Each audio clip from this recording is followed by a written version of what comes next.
औज़ु बिल्लाहि मिनश्शैतानिर्रजीम बिस्मिल्लाहिर्रहमानिर्रहीम। अस्सलाम वालेकुम। उम्मीद करती हूँ अल्लाह ताला से कि आप लोग बिल्कुल ठीक ठाक होंगे, अपने घर में खुश और आबाद और ईमान की भरपूर हालत में होंगे।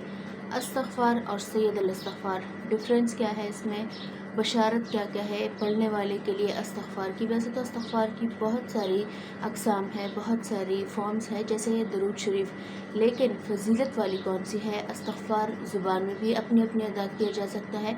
बेसिकली ये एक तौबा है, नदामत है, शर्मिंदगी है, लेकिन फजीलत वाली कौन सी है?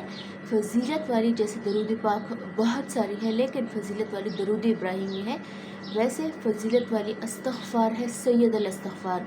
इसमें अहदीस की रूह से हम रोशनी डालेंगे, सैयद अल इस्तग़फ़ार पर बात करेंगे, तादाद पर बात करेंगे, है क्या चीज़ सैयद अल इस्तग़फ़ार और आपने पढ़ना किस तरीके से है। वैसे तो आप सल्लल्लाहु अलैहि वसल्लम ने बशारत दी है इसके पढ़ने वाले को कि अगर तुम सुबह को पढ़ोगे और शाम तक तुम इसकी हिफाजत में हो, यानी कि अगर शाम तक तुम वफ़ात पा जाते हो तो इंशाल्लाह तुम्हारे लिए जन्नत की खुशखबरी है।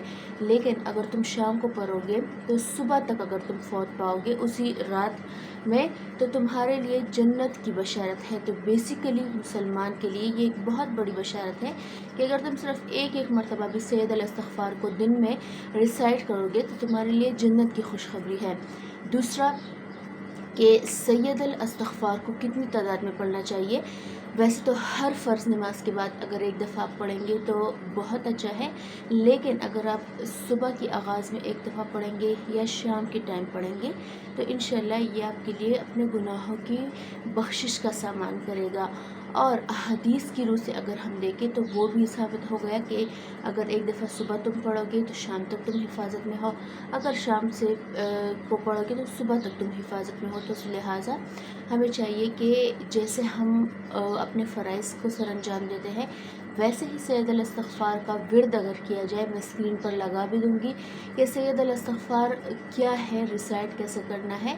अगर आप एक मरतबा फ़र्ज़ नमाज के बाद इसको पढ़ेंगे, तहज्जुद में इसका अहतमाम करेंगे, जितना आपके पास टाइम हो तहज्जुद पढ़ ले, बैठ कर सूरह बक़रा पढ़े और अव्वल आखिर दरूद पाक के साथ अव्वल आखिर दरूद इब्राहिमी के साथ एक मरतबा सैयद अल इस्तग़फ़ार का अगर आप एहतमाम करेंगे, फ़र्ज़ नमाज के बाद करना चाहते हैं तो बहुत अच्छा है। अगर फ़र्ज़ नमाज के बाद नहीं तो एक मरतबा सुबह को और एक मरतबा शाम को पढ़ेंगे, इंशाल्लाह अल्लाह ताला आपकी लाइफ से सारी नहूसत को हटाकर और गुनाहों को मिटा देगा।